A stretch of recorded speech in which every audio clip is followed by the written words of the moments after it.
참 덥고 후덥지근했었는데 오늘 이렇게 주의 전에 주의 은혜를 삼하면서 나오신 여러분들, 여러분 위에 하나님의 크신 은혜와 복이 임하시기를 주님의 이름으로 축원합니다. 오늘 여러분과 함께 나눌 말씀의 제목은 항상 기도하고 낙심하지 말아야 할 이유라는 제목입니다. 오늘 읽은 이 비유의 말씀은 강청기도로 우리가 많이 묵상을 하였습니다. 저 역시 강청기도로 설교를 한 적도 있었는데 오늘은 조금 다른 각도에서 이 말씀을 우리가 나누었으면 좋겠습니다. 그것이 무엇인가 하면 제목대로 우리가 낙심하지 말고 기도할 수 있는 이유, 항상 기도할 수 있는 이유가 무엇인지를 우리가 살펴보자는 것입니다. 그래서 어떤 형편, 어떤 처지에 우리가 처해 있다고 할지라도 낙심하지 말고 항상 기도하라 하시는 예수님의 음성을 들으시는 저와 여러분 되시기를 바랍니다. 사랑하는 성도들이여, 우리의 신앙생활이 기도하고 응답받고 기도하고 응답받고 이것이 신속하게 이루어진다면 우리 기도하라는 말 하지 않아도 우리는 열심히 기도할 것입니다. 열심히 신앙생활도 하지 말라 그래도 열심히 할 것입니다. 그런데 오늘 말씀처럼 응답이 안 되는 때가 문제입니다. 마치 불의한 재판관에게 부탁하는 과부처럼 어떤 때는 그런 심정일 때가 있더라는 것입니다. 내가 너무 하찮은 사람이라서 하나님은 내 기도를 들어주지 않으시는가? 혹시 우리 하나님은 불의한 재판관처럼 내 기도에 전혀 관심을 갖지 않은 그런 분은 아니실까? 아마 여기 앉아있는 분들 중에 그런 생각에 사로잡혀서 기도를 멈춘 분도 계실 것입니다. 아마도 우리 속에는 알게 모르게 기도로 인한 크고 작은 상처가 있을지도 모릅니다. 진짜 낙심이 될 때는, 진짜 절망 속에 빠져 있을 때는, 밑을 알 수 없는 수렁 속에 빠져 있을 때는 우리는 자신도 모르게 상처를 입습니다. 이때는 계속하여 기도하는 것조차도 기도 자체가 막 부끄럽게 느껴질 때도 있습니다. 하나님 앞에 서 있는 것이 막 하나님이 나를 미워하실 것 같고 하나님이 나를 무시하시는 것 같아서 기도하는 그 자리 자체가 막 부끄러워서 고개도 들 수 없는 그런 절망감에 빠질 때가 있다는 것입니다. 그래서 어느 순간 기도를 멈추신 분은 안 계실런지요? 그런 우리를 향해서 예수님께서 용기를 주시려고 오늘 이 말씀을 주셨습니다. 어느 도시에 하나님도 두려워하지 않고 사람을 무시하는 그런 불의한 재판관이 있었다는 것입니다. 그리고 그 재판관에게 억울한 일을 당한 불쌍한 과부 한 사람이 자기의 원한을 풀어달라고 찾아갔습니다. 그런데 그 재판관이 그가 하찮은 과부의 송사에 뇌물 한 푼 가지고 올 수 없는 그런 사람에게 관심을 가지겠습니까? 아무리 애걸복걸해도 눈 하나 깜빡하지 않고 관심을 갖지 않는 것입니다. 그때 그 과부가 낙심하지 않고 또 간청하고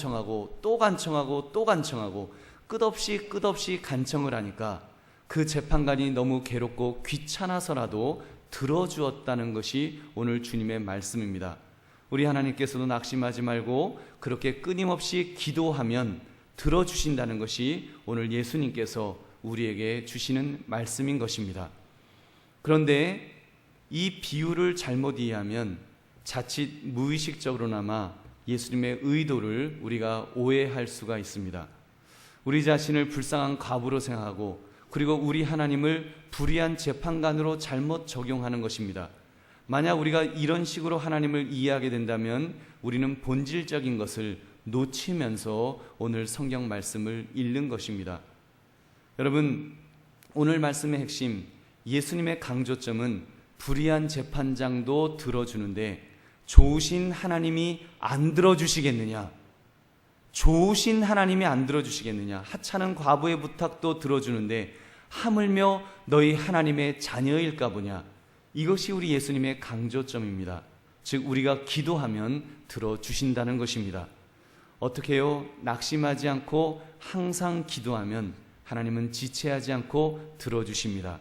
그러므로 오늘 말씀 속에서 우리 하나님이 어떤 분이신지, 그리고 기도하는 우리가 어떤 존재인지, 그리고 어떻게 기도해야 될지 우리가 점검하며 은혜 받으시는 이 시간 되시기를 주님의 이름으로 축원합니다.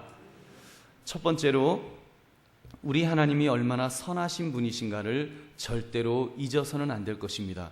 하나님이 얼마나 선한 분이신가, 그 사실을 분명히 기억해야 합니다. 이 비유를 자칫 오해할 수 있습니다. 불의한 재판관과 하나님을 대꾸되는 것으로 생각할 수 있습니다.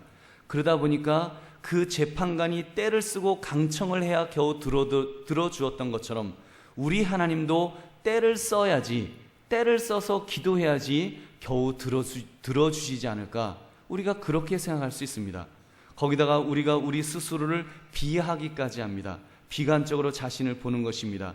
이 과부와 자신을 대꾸되는 것으로 보고는 나도 이 과부처럼 하찮은 사람인데, 가치 없는 존재인데 나 같은 것이 하는 기도에 하나님께서 관심이나 가지실까, 이런 좀 절망적인 마음으로 우리가 기도할 수 있다는 것입니다. 오늘 본문을 이렇게 이해하게 된다면 우리 대부분은 지레 기도를 포기할지도 모르겠습니다. 저부터도 저는 이 과부처럼 그렇게 막 이렇게 악착같이 누구에게 매달려 본 적이 별로 없는데, 그러니 차라리 아이고 뭐 이렇게 기도하느니 아유 앓느니 죽지 그러면서 내가 그렇게 독하게 기도할 수 있을까? 여러분, 사실 자신이 없습니다. 그러니 기도하는데 무슨 신이 나겠습니까? 여러분, 기도하는데 무슨 기쁨이 있어서 막 열정적으로 기도가 나오겠냐는 거예요. 그저 눈치 슬슬 보면서, 눈치나 슬금슬금 보면서 그냥 기도하는 척, 억지로 흉내내는 척 하다가 지레 포기하는 것이, 어쩌면 우리 중에 많은 분들이 그렇게 기도하고 있을지도 모르겠습니다.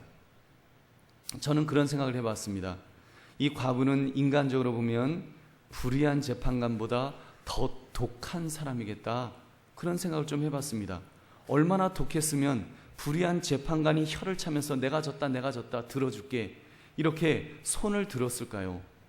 번거롭게 했다는 말을 원어적으로 보면 구타했다, 매질했다는 의미가 있습니다. 그 정도로 악착같이 막 매달렸다는 것입니다. 사랑하는 성도님들, 만약 여러분이 이런 그림 속에서 하나님께 이렇게 매달려야 한다고 이해하셨다면 그것은 예수님의 진리를 100% 이해한 것은 아니라고 생각합니다. 우리 예수님 지금 우리에게 너희 기도할 때 그 정도로 이를 악물고 한마디로 악바리가 되어 기도하지 않으면 안 들어줄 거야. 너 하여튼 악바리로 기도해라. 그렇지 않으면 안 들어줘. 예수님께서 그런 의도로 이 말씀을 해주신 것일까요? 오히려 예수님은 지금 대꾸법이 아니라 대조법을 사용하셨습니다.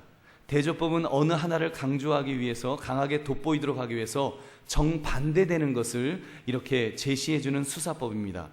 하얀색을 강조하기 위해서 까만 바탕 위에 하얀 점을 찍는 것, 또는 까만색을 강조하기 위해서 하얀 바탕 위에 까만 점을 찍는 것이 바로 대조법입니다. 우리 예수님의 강조점은 우리의 기도의 대상이신 하나님은 불의한 재판관이 아니시라는 것입니다. 여러분 믿으십니까? 불의한 분이 아니시라는 거예요. 우리가 기도하면 안 들어주시려고 작정하신 분이 아니라 들어주시려고 귀를 활짝 여신 분이라고 말씀하는 것입니다. 누가복음 18장 7절 말씀, 하물며 하나님께서 그 밤낮 부르짖는 택하신 자들의 원한을 풀어주지 아니하시겠느냐, 그들에게 오래 참으시겠느냐. 예수님의 강조점은 하물며라는 이 단어에 있습니다. 하물며 하나님께서, 그런 불의한 재판장도 조르면 들어주는데 하물며 좋으신 하나님이시겠느냐. 그러니 낙심하지 말고 마음껏 기도하라고 말씀하신 줄로 믿습니다. 여러분, 근데 실제로 기도를 해보면 하나님이 우리의 문제를 해결해 주지 않으시고 오래 참으시는 것 같을 때가 있다는 것이 문제입니다. 사실 그런 시간이 길어지는 것 같을 때가 문제입니다. 너무 답답합니다. 그 시간이 너무 기니까.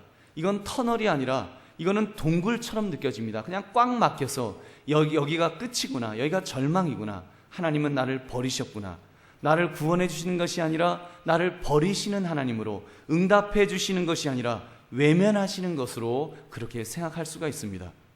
그러나 여러분 분명히 기억하십시오. 왜 이렇게 늦어지나 원망하고픈 마음이 들 때 응답이 길어지는 것도 창조주 하나님과 피조물인 우리가 차원이 달라서 그렇게 느껴질 뿐임을 여러분 꼭 기억하셔야 합니다.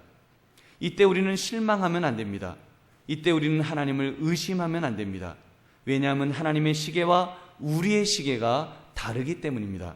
베드로후서 3장 8절 말씀, 사랑하는 자들아 주께는 하루가 1000년 같고 1000년이 하루 같다는 이 한 가지를 잊지 말라.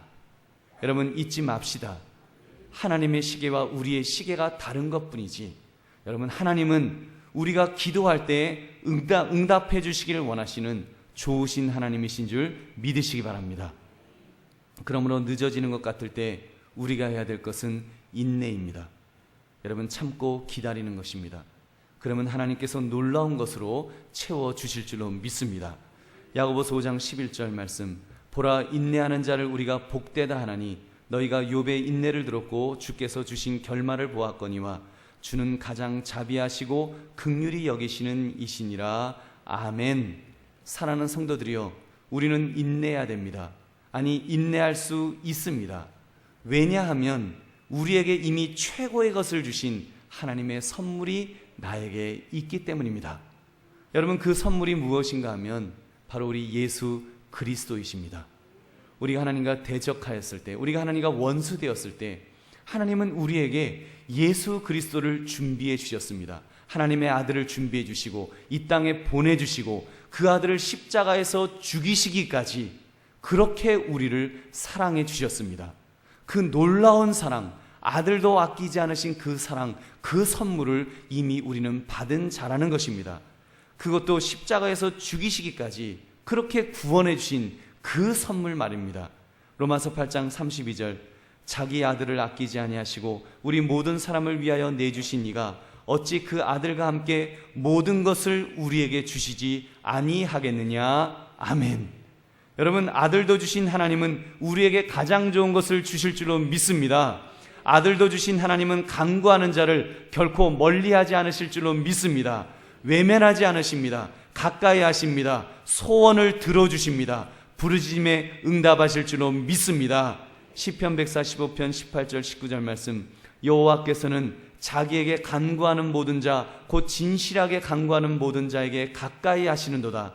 그는 자기를 경외하는 자들의 소원을 이루시며 또 그들의 부르짖음을 들으사 구원하시리로다. 아멘. 사랑하는 성도님들, 지금 여러분의 처지가 어떤 처지에 있으신지요? 여러분들 중에는 지금 너무 많은 문제가 있어서 이 불쌍한 과부처럼 딱한 처지에 있는 분들도 계실 것입니다. 지금 자녀로 인해서 창자가 끊어지는 듯한 아픔을 겪고 있는 분도 계실 것입니다. 또 부부관계 때문에 더 이상 버틸 수 없는 그런 절망감을 그렇게 가진 분도 있을 것이고, 사업으로 인해서 물질이 없어서 너무 괴로워서 이제는 끝이구나, 이런 마음을 가진 분도 있을 것입니다. 인간관계 크고 작은 이유로 어찌할 바를 알지 못하는 그런 분들도 있을 것입니다. 그래서 더 이상 기댈 데가 여러분 없으신가요? 이제는 나밖에 남은 것이 없구나, 이제는 나 하나밖에 남은 것이 없구나. 여러분, 그런 극단적인 외로움, 극단적인 고독감이 여러분을 엄습하고 있지는 않는지요? 여러분, 그렇다면 지금 이 시간이 바로 좋으신 하나님을 바라볼 시간인 줄 믿으시기 바랍니다. 좋으신 하나님을 바라보십시오. 우리 하나님은 좋으신 하나님이십니다. 불의한 재판관처럼 나에 대해서 관심을 갖지 않는 그런 하나님이 아니시라 아들도 아끼지 않으신 좋으신 하나님이라는 사실입니다. 그렇다면 우리가 그 하나님을 바라보는 것입니다. 그 하나님을 붙드는 것입니다. 그리고 기도하는 것입니다. 그렇게 기도하면 우리 하나님은 우리에게 응답하시는 좋으신 하나님이신 줄로 믿습니다. 여러분, 시편 91편 15절 이렇게 말씀합니다. 그가 내게 간구하리니 내가 그에게 응답하리라. 그들이 환난당할 때에 내가 그와 함께하여 그를 건지고 영화롭게 하리라. 아멘. 여러분, 두 번째, 우리 자신이 얼마나 가치 있는 존재인지를 꼭 기억해야 됩니다. 내 자신이 얼마나 가치 있는 존재인지를 기억하자는 것입니다. 고대 근동에서 과부라는 것은 아무도 돌봐줄 사람이 없는 존재를 말합니다. 지금은 상황이 많이 달라졌지만 과거에 과부라는 것은 지아비를 잃어버린 사람, 마치 하늘이 무너진 것 같은 그런 사람을 의미하였습니다. 그런 사람은 아무렇게나 건드려도 아무도 그를 돌봐줄 수 있는 보호자가 없는 사람입니다. 그래서 이 과부가 억울한 일을 당한 것입니다. 내 원수에 대한 나의 원한을 풀어줘서 한 맺힌 이 여인의 절규를 여러분 느낄 수가 있으신지요? 여인이 그 한을 품으면 온열에도 서리가 내린다던데, 지금 이 여인이 바로 지금 그 모습입니다. 그럴 수밖에 없지요. 살려고 하니까, 자기밖에 자기를 돌봐줄 사람이 없으니까 지금 절규하면서 아주 아무도 없으니까 지금 독해질 수밖에 없고, 그래서 그냥 애를 쓰면서 그렇게 간구하고 강청하였던 것입니다. 여러분, 그럼 우리가 하나님 안에서, 하나님 앞에서 우리도 그런 존재일까요? 이 불쌍한 과부와 같은 존재가 바로 저와 여러분이겠냐는 것입니다. 여러분, 적어도 하나님 앞에서는 우리가 그런 존재가 아닙니다. 우리는 하나님 앞에서 그런 불쌍한 이 여인과 같은 그런 존재가 아닙니다. 물론 우리 인생이 그런 처지에 있을 때도 있습니다. 어렵고 힘든 상황에 빠져서 아무도 도와줄 수 없는 상황, 정말 이 여인보다 처지가 더 힘들다, 더 괴롭다, 더 외롭다, 이렇게 말할 수 있는 그런 처지에 있을 수도 있습니다. 그러나 하나님 앞에서는 우리는 이 여인과 같은 그런 존재가 아닙니다. 우리는 과부와 같은 처지에 있지 않습니다. 하나님께서 우리를 보실 때 귀찮다, 왜 저 귀찮은 하찮은 존재가 왜 나한테 와서 귀찮게 하느냐, 결코 그렇게 하지 않으시는 그런 존재입니다. 왜요? 우리는 하나님 앞에서 하나님의 자녀이기 때문인 줄로 믿습니다. 우리는 하나님의 자녀입니다. 우리가 자녀가 되겠다고 조른 것도 아닙니다. 여러분, 이미 우리 하나님 아버지는 태초 전부터 우리를 자녀 삼으시려고 예정해 주셨다고 그랬습니다. 에베소서 1장 4절부터 5절 말씀 우리 같이 읽어보겠습니다. 시작. 곧 창세전에 그리스도 안에서 우리를 택하사 우리로 사랑 안에서 그 앞에 거룩하고 흠이 없게 하시려고 그 기쁘신 뜻대로 우리를 예정하사 예수 그리스도로 말미암아 자기의 아들들이 되게 하셨으니. 아멘. 여러분, 자기의 아들들이 되게 하신 줄로 믿습니다.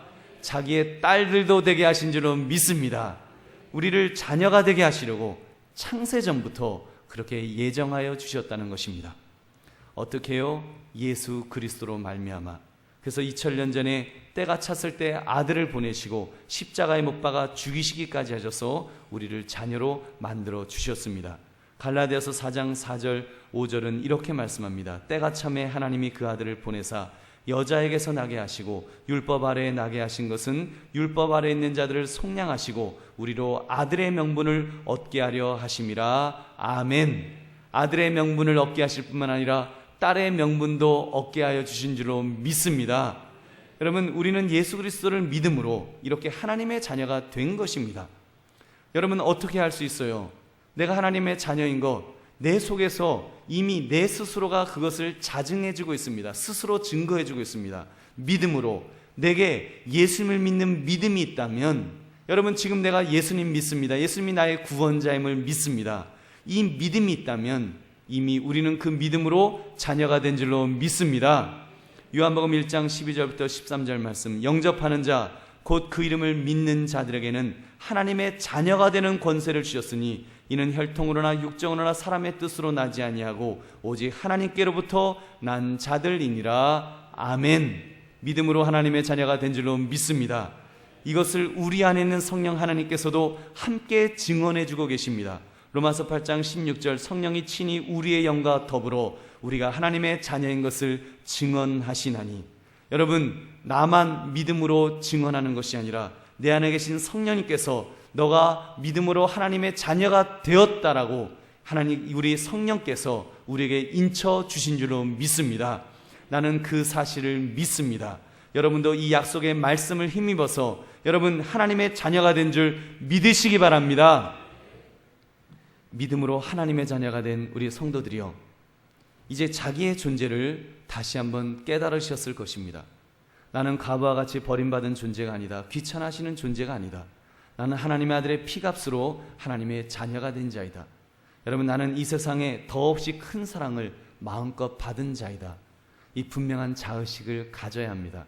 한번 따라해 보시기 바랍니다. 나는 하나님 앞에서 복덩어리 자녀입니다. 여러분, 믿으시면 아멘 하시기 바랍니다. 여러분, 하나님께서 여러분 그렇게 사랑하십니다. 우리를 얼마나 존귀하게 여기시는지요. 그러므로 성도는 기도할 때 좀 더 당당해야 합니다. 그리고 그 기도에 이제는 비전이 있어서 꿈을 가지고 이제는 좀 막 긍정적인 마음을 가지고 들뜬 마음을 가지고 소망 중에 그렇게 기도해야 됩니다. 우리는 거지처럼 동냥하는 마음으로 한 푼 줍시오 하면서 그렇게 기도하는 사람들이 아닙니다. 어떤 자녀가 부모에게 밥이나 먹고 살게 해주세요 이렇게 기도하겠습니까? 자녀는 부모에게 당당하게 자기의 꿈을 이야기합니다.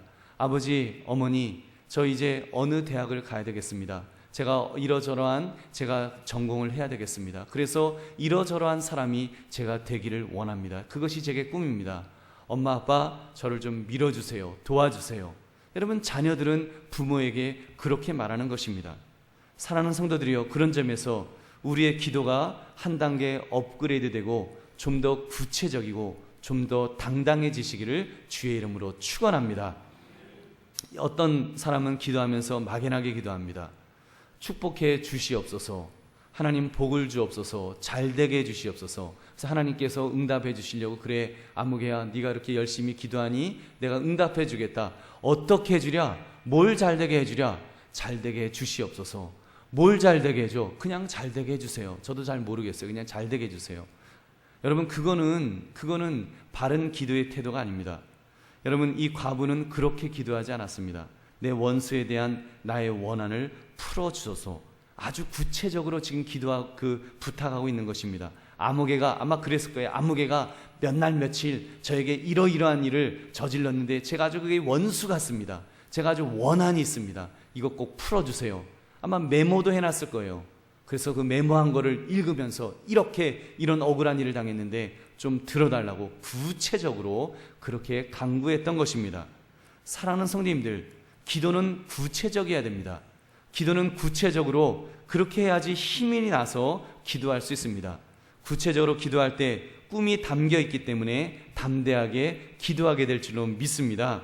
선지자 엘리야를 보십시오. 비가 오게 해달라고 기도했는데 머리가 다리 사이로 들어가 버렸다고 성경은 기록합니다. 열왕기상 18장 42절 43절 말씀 우리 한번 같이 확인해 보겠습니다. 시작. 엘리야가 갈멜산 꼭대기로 올라가서 땅에 꿇어 엎드려 그의 얼굴을 무릎 사이에 넣고 그의 사환에게 이르되 올라가 바다 쪽으로 바라보라. 그가 올라가 바라보고 말하되 아무것도 없나이다. 이르되 7번까지 다시 가라. 아멘. 얼마나 기도를 열심히 했으면 머리가 무릎 사이로 들어갔을까요? 여러분 한번 해보십시오. 몸이 뻣뻣해서 요가한 사람 아니면 아마 쉽지 않을 겁니다. 이 목이 어떻게 무릎 사이로 들어가요? 근데 엘리야는 얼마나 애절하게 지금 그 기도 제목을 가지고 막 간구를 했으면 지금 자기 머리가 무릎 사이로 들어갈 정도로 몸이 공처럼 이렇게 만들어질 정도로 그렇게 기도했습니다. 그 엘리야가 그 한 가지 기도 제목 가지고 한 겁니다. 주여 비를 내려 주시옵소서. 비를 내려달라고. 지금 3년 반 동안 비가 오지 않아서 그들이 가뭄 속에 고통받으니까 비를 내려달라고 기도하고 또 기도했던 것입니다. 이미 그 아합 왕에게 이야기했습니다. 왕이여, 비 소식이 있으니 이제 마차를 준비해서 가세요. 그런 말까지 했으니 얼마나 절박했겠습니까? 그저 하나님 앞에 하나님 비를 내려주옵소서, 비를 내려주시옵소서. 7번까지 기도하고 또 기도할 때 우리 하나님께서 비를 내려주신 줄로 믿습니다. 더 집중적으로 기도한 사람, 포기하지 않고 끝까지 기도한 사람이 있습니다. 그 사람이 누군가 하면 다니엘 선지자입니다. 여러분, 그의 기도를 보면 포로의 처지에서 자기 나라 이스라엘이 어떻게 될 것인가를 궁금해하면서 하나님께 기도하였습니다. 하나님 어떻게 됩니까? 우리나라 이렇게 포로로 끌려왔는데 앞으로 어떻게 되겠습니까? 이 나라 이 민족이 어떻게 될까요? 하나님 알려주세요. 하나님 앞에 간절하게 기도했습니다.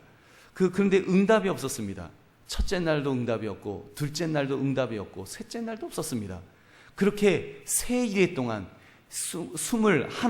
21일 동안 기도하는데도 응답이 없었습니다. 얼마나 기가 막힐까요? 기도하고 한 가지 제목 가지고 하나님 이 나라의 운명이 어떻게 될까요? 이 나라가 어떻게 될까요? 알려주세요. 기도했는데 응답이 없었습니다.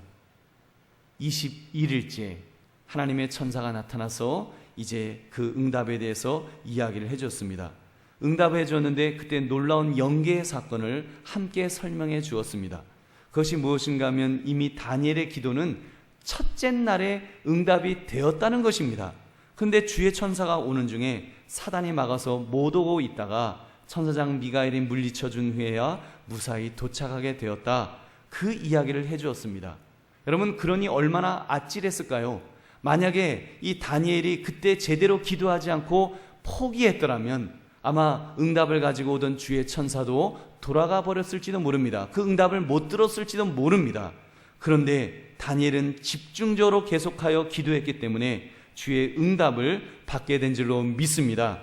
다니엘서 10장 12절부터 14절은 그 사실을 말합니다. 제가 읽겠습니다. 그가 내게 이르되 다니엘아 두려워하지 말라. 내가 깨달으려 하여 내 하나님 앞에 스스로 겸비하게 하기로 결심하던 첫날부터 내 말이 응답받았으므로 내가 내 말로 말미암아 왔느니라. 근데 바사 왕국의 군주가 21일 동안 나를 막았으므로 내가 거기 바사 왕국의 왕들과 함께 머물러 있더니 가장 높은 군주 중 하나인 미가엘이 와서 나를 도와주므로 이제 내가 마지막 날에 내 백성이 당할 일을 내게 깨닫게 하러 왔노라. 이는 이 환상이 오랜 후의 일임이라 하더라. 아멘.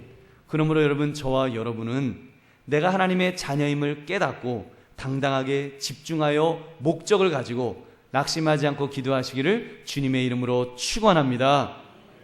셋째, 그러므로 문제가 있다면 여러분, 나의 믿음이 문제이지 여러분, 나의 믿음이 문제임을 우리는 분명히 깨달아야 합니다. 기도하는 주체인 우리는 하나님의 자녀라 그랬습니다. 그래서 우리는 당당하게 꿈을 가지고 그렇게 기도할 수 있다고 그랬습니다. 그리고 우리의 기도를 들으시는 기도의 대상 역시도 좋으신 하나님이라 그랬습니다. 아들도 아끼지 않으셨던 하나님이신데 기도 응답에 인색하실 리가 없습니다. 그렇다면 무엇이 문제겠습니까? 진짜 문제는 우리의 믿음 없음이 문제입니다. 오늘 본문의 마지막 말씀 8절을 보면 그러나 인자가 올 때 세상에서 믿음을 보겠느냐 하시니라. 예수님의 말씀입니다. 정말 이 땅에 마지막 때 믿음을 보겠느냐, 믿음을 보겠느냐. 안타깝게도 말세가 가까워질수록 진짜 믿음을 가진 사람이 적어진다는 말씀입니다. 실제로 그런 것 같습니다. 과거 우리 믿음의 선배들의 신앙과 비교하면 요즘은 많이 약해지는 것 같습니다. 당장 우리 믿음도 과거에 나무 뿌리 잡고 흔들었던 그 간절하게 기도했던 그 기도의 야성 점점 없어지고 있습니다. 먹고 살만해져서 그런지, 너무 편안해져서 그런지, 아니면 그 너무 좋은 것들이 많아서 그런지 신앙심이 점점 약해지고 있습니다. 조금 기도하다가 응답이 없으면 낙심하여 다 떨어져 나가버리는 것입니다. 기도를 안 하는 것은 아니지만 조금 하다가 낙심하여 포기하는 것, 그것이 현대를 살아가는 우리의 문제라는 것입니다. 사랑하는 성도들이여, 우리 주님께서 우리에게 요구하시는 것 거의 없습니다. 헌금을 많이 내라, 봉사를 많이 해라, 전도를 많이 해라, 성령 함성을 많이 해라. 그런 것으로 우리의 구원을 담보하지 않으신다는 말입니다. 그런 우리 주님이 진실로 기대하시는 것은 우리가 좀 믿음을 가지고 기도를 해도 낙심하지 않고 지속적으로 기도하기를 원하십니다. 그런데 너무 쉽게 낙심하고 포기하는 것입니다. 믿는다 하면서 조금 기도하다가 낙심이 되어서 떨어져 나가는 사람들을 보실 때 우리 예수님의 마음이 얼마나 아프실까요? 사랑하는 성도들이여, 우리 주님께서 우리에게 찾으시는 유일한 것이 있다면, 우리 주님께서 우리에게 유일하게 요구하시는 것이 있다면 믿음인 줄로 믿습니다. 우리 주님은 우리가 믿음을 가지기를 원하십니다. 주께서 우리에게 주신 말씀들, 약속들, 그거를 확 붙들면서 주님 맞습니다. 나는 이 약속의 말씀 붙들고 담대하게 살겠습니다. 그 믿음을 우리가 가지기를 원하십니다. 그 믿음을 보여주기를 원하시는 것입니다. 여러분, 그 믿음을 우리가 어떻게 보여드리겠습니까? 그 믿음을 보여드릴 수 있는 여러분 한 가지 방법이 있는데 그것이 우리가 낙심하지 않고 기도하는 것입니다. 여러분, 믿음의 가장 큰 증거는 우리가 지속적으로 기도하는 것입니다. 믿으십니까? 지속적으로 기도하는 거예요. 낙심하지 않고.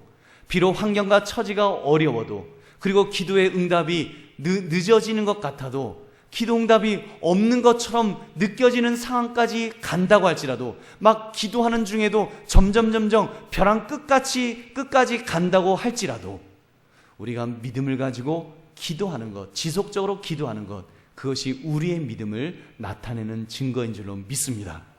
여러분, 그러므로 우리는 여러분이 지금 시작했던 기도가 있다면, 그런데 응답되지 않았다고 포기했던 기도 제목이 있다면, 여러분 그 기도를 지속하시기를 원하십니다. 우리가 그렇게 믿음 생활하기를 우리 예수님은 원하신다는 것입니다. 그러므로 믿음의 기도 너무너무 중요합니다. 믿음의 기도를 해야 능력이 있습니다. 의심하고 낙심하고 포기하면 어떻게 응답을 받겠습니까? 야고보서 1장 6절부터 7절 말씀, 오직 믿음으로 구하고 조금도 의심하지 말라. 의심하는 자는 마치 바람에 밀려 요동하는 바닷물결 같으니 이런 사람은 무엇이든지 주께 얻기를 생각하지 말라. 아멘. 여러분, 의심하며 기도하는 것, 낙심하여 포기하면 안 된다는 말씀입니다. 그래서 예수님께서 믿음 없이 의심했던 귀신 들린 아이의 아버지에게 이렇게 말씀하셨습니다. 귀신 들린 아이의 아버지가 제자들에게 그 기도를 부탁했습니다. 제발 우리 아들 이 귀신을 좀 쫓아내 주세요. 근데 제자들이 실패했어요. 그러자 그 아버지가 마음이 낙심이 되어서 이제 예수님께 나와서 부탁하면서도 이렇게 말했습니다. 예수님, 무엇을 하실 수 있거든 좀 도와주옵소서. 그때 우리 주님께서 그의 불신앙적인 마음을 먼저 고쳐주셨습니다. 할 수 있거든이 무슨 말이냐? 믿는 자에게는 능치 못할 것이 없느니라. 아멘. 그때 그 아버지가 말합니다. 내가 믿나이다. 나의 믿음 없는 것을 도와주옵소서. 그렇게 외칠 때, 그렇게 그의 믿음이 회복되고 내가 믿나이다라고 주님을 붙들 때 우리 주님께서 응답하여 주신 줄로 믿습니다. 그래서 그 아이의 병을 고쳐주셨습니다. 사랑하는 성도님들, 이 시간 우리도 그 아버지의 고백을 했으면 좋겠습니다. 응답이 없다고 낙심했던 나의 모습 주님께 고백합시다. 주여, 나의 믿음 없음을 주님 도와주시옵소서. 나의 믿음 없음을, 내가 낙심했던 그 순간 나의 낙심했던 그 믿음 없음을 주님 용서해 주시고 붙들어 주셔서 내가 다시 일어나서 기도하게 하옵소서. 이렇게 기도하시는 저와 여러분 되시기를 주의 이름으로 축원합니다. 여러분, 이제는 주님의 약속의 말씀 붙들고 담대하게 기도하기를 원합니다. 우리 좀 그런 고백합시다. 주여, 내가 담대하게 기도하겠습니다. 주께서 산을 옮길 수 있다 하시면 믿음으로 저도 그렇게 기도하겠나이다. 나를 붙들어 주옵소서. 이렇게 담대하게 고백합시다. 마태복음 21장 21절부터 22절 말씀, 예수께서 대답하여 이르시되 내가 진실로 너희에게 이르노니 만일 너희가 믿음 있고 의심하지 아니하면 이 무화과 나무에게 된 이런 일만 할 뿐 아니라 이 산더러 들려 바다에 던져지라 해도 될 것이요 너희가 기도할 때 무엇이든지 믿고 구하는 것은 다 받으리라 하시니라. 아멘. 믿고 구하는 것은 받을 줄로 믿습니다. 여러분, 이런 약속의 말씀을 붙들고 믿음으로 기도하시는 저와 여러분 되시기를 주님의 이름으로 축원합니다. 말씀을 맺습니다. 옛날에 그 태평양을 횡단하던 배가 난파되어서 21일 동안 그런 바다 한가운데서 표류했던, 그 표류하다가 극적으로 구조된 사람들의 이야기로 말씀을 맺으려고 합니다. 바로 리건 베이커라는 선장과 젊은 두 선원들의 이야기입니다. 그들은 뗏목을 타고 20일 동안 바다를 떠돌아다녔다고 합니다. 낮에는 장렬한 태양으로 온몸이 타들어갔고 밤에는 얼어 죽을 듯한 그런 추위 속에서 그 떨어야 했습니다. 거기다가 상어의 공격까지 있었다고 합니다. 무시무시한 절대절명의 상황 속에서 한없는 고독과 함께 바다 한가운데서 그렇게 숨을 그 사흘 동안을 표류했다는 것입니다. 그러니 세 사람이 얼마나 고통스러웠을까요? 근데 그때 그 선장은 늘 성경 두 구절을 암송하면서 있었다는 것입니다. 그 첫 번째 구절이 시편 23편의 구절, 내가 사망의 음침한 골짜기로 다닐지라도 해를 두려워하지 않을 것은 주께서 나와 함께 하심이라. 그 주의 지팡이와 막대기가 나를 안위하시나이다. 이 말씀을 계속 묵상했대요. 그리고 마태복음 6장 30절에 있는 그 말씀, 그의 나라와 그의 의를 구하라. 그러면 무엇을 먹을까, 무엇을 마실까, 무엇을 입을까, 그것은 내가 책임져 주겠다고 하시는 그 약속의 말씀, 그거를 붙들었다는 것입니다. 그러면서 그렇게 매달리면서 있었는데, 그러다가 23일 만에 구조되었을 때 신문기자들이 물었습니다. 어떻게 인간의 한계를 뛰어넘어서 23일 동안 바다에서 살아남을 수가 있었습니까? 그 선장은 말하기를, 나는 선한 목자 되신 하나님께서 그의 말씀대로 나를 잔잔한 물가로 인도하실 것을 의심하지 않았습니다. 그래서 염려하지 않고 의심하지 않고 하나님 앞에 기도하면서 그렇게 했더니 나에게 힘과 능력을 주셔서 내가 그렇게 기적적으로 견딜 수가 있었고 이렇게 구조가 되었습니다. 그런 간증을 하였다는 것입니다. 사랑하는 성도님들, 우리 인생이 그 선장과 별반 다를 것이 없을지도 모릅니다. 우리도 지금 마치 그 망망대해에 표류하는 그런 사람처럼 아무도 도와줄 사람이 없이 혼자 둥둥 떠있는 그런 형편일지도 모릅니다. 너무 더워서 요즘 여름 날씨 너무 덥잖아요.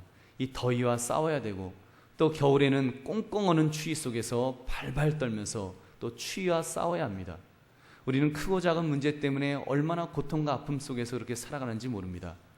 여러분, 그러나 우리가 그런 아픔이 있다고 할지라도 그런 고통이 있다고 할지라도 어쩌면 이 과부와 같은 이런 처지 속에서 너무 고통 속에 있다고 할지라도 여러분 염려하지 마시고 낙심하지 마시고 두려워하지 않을 것은 여러분 우리 하나님은 좋으신 하나님이시기 때문인 줄로 믿습니다. 그 하나님이 우리의 목자가 되어주십니다.